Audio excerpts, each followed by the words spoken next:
നമസ്കാരം. എന്തുകൊണ്ടാണ് health insurance കമ്പനികൾ ഏതെങ്കിലും അവസരത്തിൽ നമ്മുടെ ക്ലെയിമുകൾ നിരാകരിക്കുന്നതെന്ന് നിങ്ങൾ ചിന്തിച്ചിട്ടുണ്ടോ?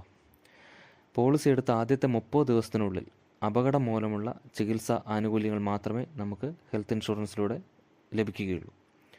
ഇനി പ്രത്യേകതരം അസുഖങ്ങളാണെങ്കിൽ അതിന് 2 വർഷത്തെ കാത്തിരിപ്പ് കാലാവധി സാധാരണഗതിയിൽ ഉണ്ടാകും. നിലവിലുള്ള അസുഖങ്ങൾക്ക് ക്ലെയിം ചെയ്യാനാണെങ്കിൽ നമുക്ക് 1 വർഷം മുതൽ 4 വർഷം വരെ കാത്തിരിപ്പ് കാലാവധി ഉണ്ടാകും. ഇനി പ്രത്യേകതരം അസുഖങ്ങൾക്ക് എന്തെങ്കിലും തരത്തിലുള്ള സർജറികൾ നമ്മൾ ചെയ്തിട്ടുണ്ടെങ്കിൽ അത് സാധാരണയായി 2 വർഷത്തിന് ശേഷം കവർ ചെയ്യപ്പെടുന്നതാണ്.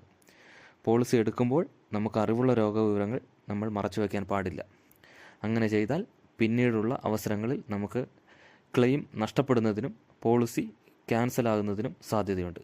അതുകൊണ്ട് അറിവുള്ള രോഗവിവരങ്ങൾ നമ്മൾ പോളിസിയിൽ കാണിക്കേണ്ടതാണ്.